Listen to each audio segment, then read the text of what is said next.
Today's guest changed my business. Welcome to this week's episode of Rocky Mountain Marketing. I'm Katie Brinkley, and you're listening to the premier podcast for business owners ready to elevate their influence and impact in the industry. Have you ever wondered how digital marketing can revolutionize your business? With 2 decades of experience empowering business leaders, consultants, and coaches, I understand the transformative power of digital marketing. Today, we're not just discussing strategies, we're crafting your digital legacy.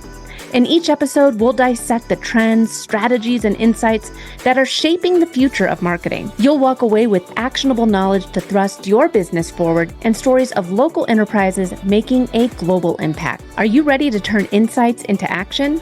Let's jump into today's episode of Rocky Mountain Marketing and start shaping your legacy. Because selling is really hard, or at least it used to be for me. I felt bad about asking people for money. And I do know now. At the time, I didn't know if it's because I started my business as a trade. So most of the time when I was helping bands with their MySpace pages, I was getting free concert tickets. And then I was helping the coffee shop with their Facebook page, and I was getting free coffee. I was always on this trade for my social media knowledge. So when I started my business, my social media agency, asking people for money felt really bad. I felt awkward. I felt uncomfortable. And then I had the opportunity to work with the amazing Aleasha Bahr. And she is a woman that really is in a male-dominated industry that is calling out the common lies perpetuated in sales. Like I said, I feel like when I was trying to get people to do business with me, I was struggling to ask them for money, and it felt weird. I didn't feel like I was good at sales. And that's one of the things that Aleasha really teaches on. She teaches about, there's no such thing as one size fits all, especially with something as dynamic and unpredictable as sales. So, Aleasha, thank you so much for joining me on the podcast once again. This is the second time you've been on Rocky Mountain Marketing, and you always have such great insights to share when it comes to selling. So, thank you so much for joining me today. Thank you so much for having me, Katie. I'm so excited to be here and honored to be asked back a second time. Seriously. And like I said, anytime I go anywhere in person, anytime I'm not in person and people ask about sales, you are the first person that comes to mind for me, because I had the opportunity to, one, watch you from afar. I learned from you. I saw you speak at an event. I watched you from afar and how you show up on social media. And then it was so funny because I reached out to you and I said, so tell me about how I work with you. And then we set up a sales call, and I was like, well, this is going to be the stupidest sales call ever. She's a sales coach. Of course I'm going to end up buying from her. But that's one of the things is you have such a great way of showing up and presenting what it is that you do that makes you different, both when you speak, but also online. And I think that's why it was such a seamless way for us to do business together. We're really in alignment with being authentic on social media. So before we dive into that, I know like I said, we've talked before on Rocky Mountain Marketing. Mm-hmm. You've come from advertising and marketing for Rocky Mountain News and the Denver Post.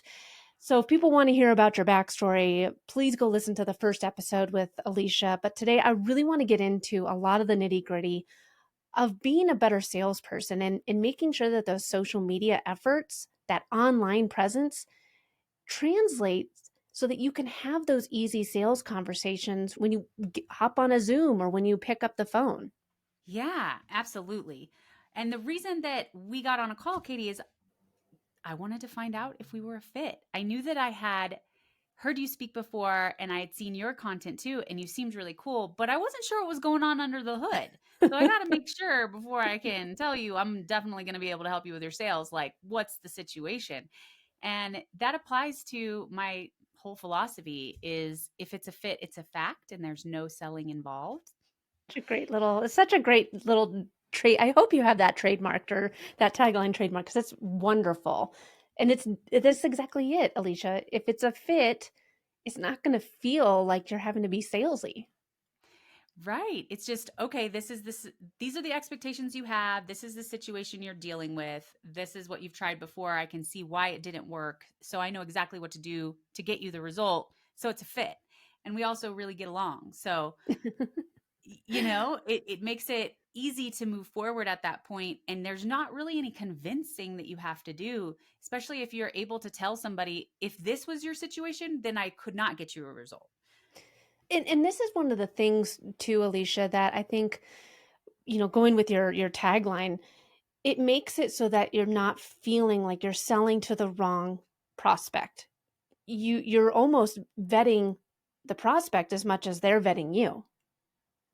Exactly. And it really helps to take the pressure off of the person who's selling. And honestly, the buyer too, because you're letting him know, hey, I don't work for everybody. I don't work with everybody. And they can self identify if they are one of those people that does not make sense. Mm-hmm. And you can point them to another resource, and they really appreciate that kind of transparency. Like, I was having a call the other day, and the woman was like, yeah, I'm also talked to a business advisor. And I'm like, oh, what do you need help with some other things besides sales? Because I don't really help with other things besides sales. If you're looking for something, I'm not going to help with your processes. I'm not going to help with fully Social media. management. Or, yeah, I can help with some marketing stuff because I had an agency, but I'm definitely not going to do it for you. And you could see that it just gave her clarity as I was mentioning the things that I don't do. And that's just so rarely what people discuss on a sales call. Yeah. And so let's talk a little bit more about how you do the whole pre-screening process, because before we dive into the actual becoming good at sales, let's talk about how we find the right fit for our sales calls, because really time is so important. Time is so valuable. And if we're wasting our time, it's not mutually beneficial, then we've wasted two people's time. So let's talk a little bit about making sure that we are a fit. Yeah, absolutely. When anybody wants to take time on your calendar, I really recommend having some questions that allow you and the person you're talking to know that this is going to be a good use of your time. And if they don't want to fill out a form, which people get upset about, oh, but what if nobody fills it? It takes 5 minutes. So if they are not going to take 5 minutes and fill out that form, they're not your client. Do you want a client who can't take 5 minutes and fill something out for you that's going to make your conversation better? So it's really a sign of, yeah, that person was going to waste your time if you were going to have a call with them. And in the questions that you ask, you really can sell yourself at the same time that you're understanding more about somebody's situations. For example, for Katie, in the beginning, she might want to make sure that somebody has accounts. Like, she's not going to start them from scratch. So she might be asking, do you have accounts, and link them here. If you don't, put I don't have accounts. And then she can reach out and say, okay, you're at a point where I can't really help you yet. I have somebody who helps people create accounts from scratch that I really recommend. Here they are. And she can avoid that whole conversation. At the same time, she can have something on there that says, what are you looking for help with? And she can explain all the ways she can help. Getting leads with only an hour a week, responding to comments so that I grow my audience every week, week over week, being more streamlined so that I spend less time on social media, bringing on a VA who can do this social media for me. And this person's going through seeing all this stuff Katie can help them with. Damn, I'm excited for this conversation if it's the right fit. So when you have the right fit, I guess pre-qualification form for people to fill out is definitely the first step. And that was something that I was missing with my business, was really pre-qualifying people. I didn't even have a way to check their socials that they had, or I had an option for people to put their social in, but 90% weren't doing it. And it was just because of the way that I had the form set up. So I think that there really is something to say to pre-screening the people that you give up your time to.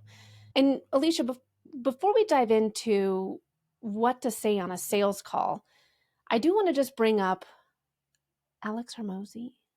Yeah. Because because you had a post on LinkedIn that went a little bit viral because of your opinions, and it's two different ways of selling. So just talk to us a little bit about that and why you differ a little bit from somebody who's extremely popular in the space. There's a lot of people who are huge fans of Alex Hormozy. They are really drinking that Kool-Aid. He has good stuff to say. He's obviously a very, very good marketer. And that's what's so dangerous about it, right? A lot of times there's really good marketers who don't have great content and have a gaslighty vibe or a shaming or judging vibe, which the thing that I posted about was him saying, contact 5 strangers a day. If they say no, you met 5 new people. And if they say yes, then you got clients. There's no downside. And this advice is really popular in the sales space, is to just cold outreach to people. And there's a huge downside. The downside is my energy and me getting discouraged, because if you're not being intentional about the way that you're targeting, then you're going to get a lot of people who don't want what you offer. And you might think, oh, it's me. Oh, it's my prices. It's what I'm offering. And there's also just the soul sucking nature of it. If you enjoy it, then that's one thing, but that is the minority of people. And there are so many other ways to do business. And if you were to reach out to 5 strangers every day and just annoy the shit out of them by cold pitching them or whatever, that's going to get around that. Not great for your reputation. If you're a service provider who has less than 25 clients that you need, there is no reason to go at a mass numbers approach. There's somebody who's going for high volume, and there's somebody who's going for high quality and high paying. High quality and high paying does not need a high volume approach, and will actually hurt your business when you do have it, because you're going to take any schmo who says yes in a random DM conversation, and you're going to have a long-term client relationship with that person. It sounds like a nightmare strategy. Generally speaking, I have 10 sales commandments that are very different. And it's sales is not a numbers game. It stops being a numbers game when you stop treating people like numbers. Hundreds of repetitions aren't needed to be good at sales. If your sales strategy isn't working from the beginning, you change it. There's no one size fits all sales. Also, you never need to be uncomfortable when you're selling. And if you're uncomfortable, then your prospect is probably uncomfortable too. You don't need to be charming or extroverted to be good at sales. You just need to be empathetic and curious. If you're awkward, just say so. Nobody wants generic bullshit. Just be like, you know what? Sales calls always make me feel awkward, but I want to find out if I can help you. And it's endearing, and it immediately takes the pressure off of the call. You also want to detach from the sale. The whole goal is not getting a yes. The goal is understanding if this person is a fit for you. And sometimes that means telling them they're not a fit. And they're going to be really glad that you did, instead of selling them into your offer and them not getting result, which that Hormozy idea is that you can help everyone. It's high volume.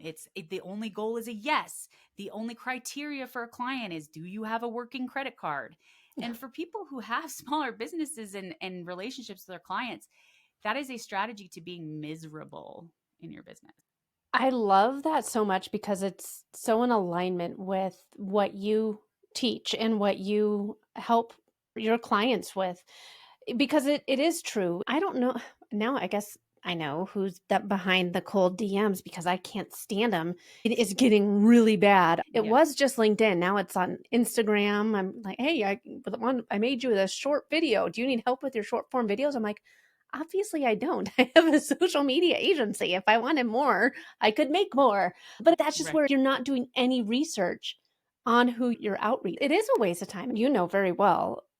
For me, my energy, it is very fluctuates. And so all it takes is one little snowflake to completely have an avalanche fall. And that's where, if I were consistently doing this sort of approach, I probably still wouldn't have a business if I did that approach, because I would be just so discouraged if that many people said no and second guessing what I did. So I think that you have to understand what works best for you, your business, the way that you accept criticism or want to do this outreach. But I know that for me, I'd much rather have 15 clients some have been with us for 6 years, almost 7 years. And these are the clients where it's okay, now I'm going to scale and have another client. And I've had clients for years and years, and I've scaled at a pace that I feel comfortable with, instead of just being like, anyone that wants social media, come on in, because we can't do it for everybody. And that's one of the things that does make our business different. As Rich Brooks calls it, your remarkability factor, what it is that makes you different. And Aleasha, I hope you realize that with your 10 commandments, you have at least 10 months worth of content that you could build out off of those 10 commandments. So just keep that in mind if you're struggling on what to post on social. I'm actually thinking about recording a rap of them. I don't know if you grew up with Notorious B.I.G. Yeah. Did you know his song, The Biggie, 10 biggie, Crack biggie, Commandments? can't you see? Sometimes your words just Yeah. hypnotize me. But did you ever hear his 10 Crack Commandments? No, I don't think so. It was a big song. It was a big song. Anyway, it inspired the 10 Sales Commandments. All It right, was I how love he did it. it was about business. It was about business. I know it's controversial that it was also crack. It was a crack business, a legal one, but a business still at the end of the day. And anyway, my sales commandments were kind of like, so I was thinking about doing a parody of the song, but I don't know if enough people like know the song, so I might just make up my own song for it. I have lots of ideas for content with the commandments is where I'm going with that. And then I also want to make a point because I know that somebody's listening and thinking you need to be resilient against the no. You shouldn't be discouraged by the no. And that's like the whole idea is get as many no's as possible so that you're immune to the no or whatever. But you can build resilience lots of ways. And that is not the only way to build resilience. That's my least favorite way to go and play a game that I didn't even have a chance of winning because I'm like messaging people that weren't ever going to say yes. Yeah. So, for anybody listening, yes, it builds resilience. At what cost? Yeah. I don't Yeah. Okay. And so, Aleasha, I think that that's a great segue into if you're selling with just hope, you're never going to make those sales. I mean, because whether it's in the DMs or actually when you hop on a sales call, if you're selling, which is, I hope I get this, you're never going to Oh, make those sales. yeah. Yeah, definitely. You should be intentional, strategic, and excited about it. The only question I have for anybody is if I can sell, do you think this is a good offer? I'm like, do you get your clients' results? And if the answer is yes, then yeah, you need to be able to communicate it to a prospect. And that's the issue that most people are having. So when we come from that fit frame, it makes that explanation of how they help somebody get results a little easier for them. They naturally can do it because they're like, this is when I can get results for a client, is Mm-hmm. when they have these things in place. You really just need to get to focusing on the results is the way to sell anything rather than I give you this many posts or this many videos or this many hours, and then they're Mm-hmm. comparing you to somebody else who has more videos or more posts or more hours, and it's not about the quantity of Yeah. stuff, it's about the result of the stuff. I think that when you have with the right mindset, you've already pre-screened somebody, you know what you have is going to solve their problem. It makes it a lot easier to sell. A lot of people might think this is a little surprising, but I think that the correct term is ambivert. I love going out, like I can network hard, but I definitely need my downtime at conferences, at events. I'm very happy working by myself in my office here. And when Nikki, when she comes in, she works in the office down the hall. Like I like my alone time. And I think that introverts sometimes feel like, oh gosh, I'm not any good at sales. Mm. But you definitely allowed me to step out of my shell to help me be successful with my sales. So what do you think is one of the things that introverts actually have in their advantage when it comes to selling? Yeah, for a while I focused on just introverts because they are like the secret goats of sales. Anytime you don't seem like a salesperson, it's better. Who are you going to trust? Somebody that you're talking to that seems like they've been doing sales their whole life and came out of the womb selling and is like super smooth and charming? Or are you going to trust somebody that seems like you? You'd rather buy from someone who seems like you. So, an introvert, just by nature, is a pattern interrupt. And instantly people trust them a bit more because they just don't seem like a salesperson. So, there's all these introverts trying to pretend that they're like extroverted. And it's so draining to put on that mask Mm-hmm. and ask a bunch of questions and have a bunch of small talk that's not anything that you care about. And it's going to result in no sales because something feels inauthentic to the Mm-hmm. person who's buying from you. It just doesn't feel, because you're hating it. You're hating every moment that you have to pretend you're high energy or that you care about like their dog or whatever. Small talk. I do care about your dog. I really like dogs. But a lot of times it's like, how's the weather? Like I have to give a shit about how the weather is where you are. I loathe that question for small Mm-hmm. talk. Don't feel like you have to ask it. You can ask any question. You could be like, you know what? I just got done eating a turkey sandwich. What did you have for lunch? I think that's interesting, honestly. What people eat for lunch is so interesting.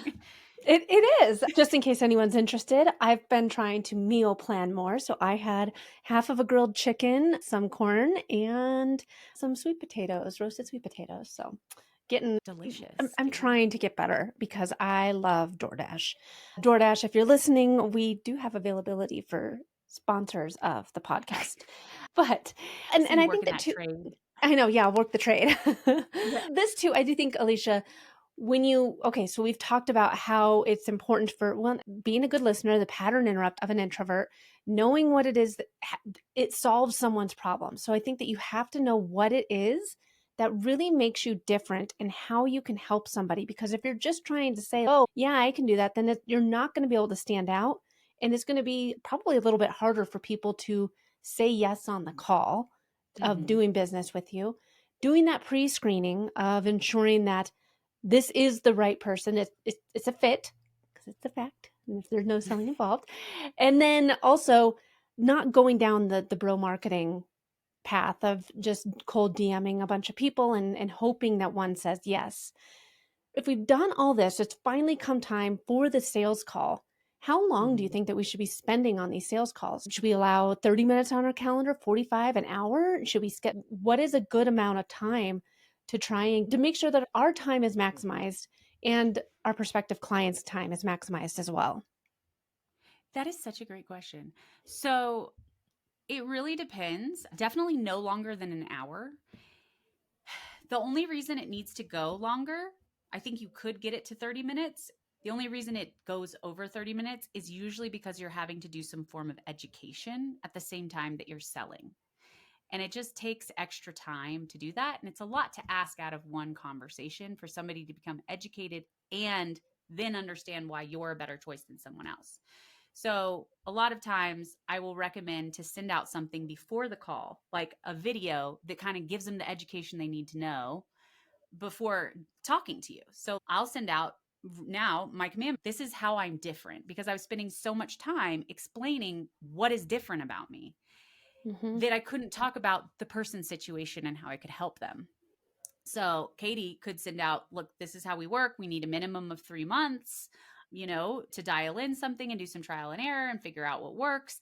And we're not going to recommend over posting. We're going to recommend under posting. And we have a very strategic way that we do that we've proven over whatever amount of time. Now Katie doesn't have to sit there and say all this crap on a call, which takes up a lot of time. So if you're trying to make them shorter, I would definitely send out things ahead of time that are going to help with that. And it's also going to make it easier for the person to say yes in that moment instead of processing all the stuff you just told them and then also saying yes.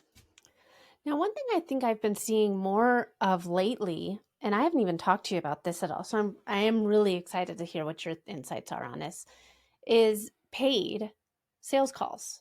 So if I wanted to get on your books to potentially work with you, I have to pay. I have a call that is a deep dive that's an hour and it's $97, but I'm giving a lot of strategy on that call. This is just to get on their books of being like, hey, you want to work with Aleasha Bahr for sales coaching. It's $50 for the sales call for her to sit down and see if you're a fit. That's one way to decrease no-shows, because nobody's going to do that and not show. I would only do that if you have way too many calls happening on your calendar and you have way too many clients. Then I would say you got to filter some of them out. Yeah. And that's a great way to do it. Yeah. Yeah. I think that it's something that I've seen kind of start popping up more towards the end of 2023. I started seeing it pop up And I was like, the only way for me to do my podcast booking with you is if I pay to talk to you. And they're like, oh, whoops, sorry, that's the wrong link. And I'm like, that's really interesting that you're doing that at all. But anyways, I was curious on your thoughts on that. That was a new, strategy that we hadn't even seen really come out yet. But yeah. You would only do that if you were like, whoa, I need a way to filter out all the people that are wasting my time. Yeah. Aleasha, this has been such an awesome conversation. I do want to just wrap up a little bit here with hopefully people have gotten some insights into making sure that their time is well spent on growing their business and getting the right people in, because so much is done, I feel, in the pre-call phase. And then when you're on it, when you know that you have the right questions, they filled out the pre-questionnaire, you're showing what it is that makes you different and how you can specifically give them the outcome that they desire, you're not going to have to be feeling terrible at sales. I know that was one of the things that really helped me is with my sales calls. So any final advice that you would give to people? What do you think the biggest mistake that you see people making that's costing them their sales? So for done for you service providers, 100% not talking about budget. So in the call that they're having, the discovery call, they feel weird talking about budget, or they might ask and the prospect will be like, oh, we don't really have a budget. Just whatever, send it over. And this comes out of the fact that prospects are so worried they're going to give you their budget, and you would have maybe been less expensive than their whole budget. That's what their concern is. And the truth is, usually you come back with something and they say, oh, that's too expensive. And you're like, why didn't you tell me you freaking budget? So I wasted all my time, and they've just discarded you because you're too expensive. So what you can do is say, generally for 3 social media accounts that we're posting on 3 times a week, it's going to range from this to this. Is that realistic for you? Yeah. Before you put anything together, and you will get somebody saying, oh, no, or yes. And then you can discuss what to take out if it's too expensive. Okay, maybe we just focus on one account for now. Is this more what you had in mind? And really having that collaborative, transparent approach is going to make so many more sales. And I can't tell you how many people I see not asking budget, and then also just sending proposal in email. Do not send proposal in an email. Have a proposal meeting about it. If you send it an email, you're going to expect that they remember your sales conversation as well as you do. They definitely don't. And you're going to expect them to understand why you're making the recommendations you're recommending. They definitely don't. They're going to have questions, and it's not really like you send those questions in email. It needs to be a conversation, or at the minimum, film a loom going through the proposal, explaining why you put this together. And then you get to see when they view it. I think that that's a really good reminder for me too, because I do a lot of done for you, and I also have the consulting and the audits that I offer. But I think that when you have the transparent conversation about budget, for me, especially with social media, a lot of times you can absolutely go on Fiverr or Upwork and expect to spend $500 a month. Absolutely, you can expect that to be like a good social media budget, but you're going to get $500 a month product when they're probably sending it out to a whole bunch of different clients.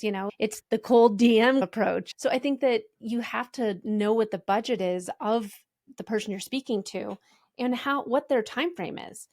I can't tell you how many times, because I don't take a lot of new clients. So when I do sales calls, it's okay, we're accepting one new client now. And if I have a sales call and they're like, oh, we're not even looking at doing this until Q2, then I might not have space then. So you have to figure out what their time frame is too. Yes, this was something that we worked on. I remember specifically, Katie, Yes. because it happens a lot where you're like, okay, they say they'll let you know, and you're like, okay, bye. And then you're in this weird purgatory where you're like, are they going to answer me? Are they going to say that when are they moving forward? So that is a really important thing to ask along with budget is, what is your timeline for moving forward? So you don't have to have this weird anxiety about when to follow up and how often to follow up and because you know what's going on and when they're making a decision. And You can strategically plan your follow-up within that. Exactly.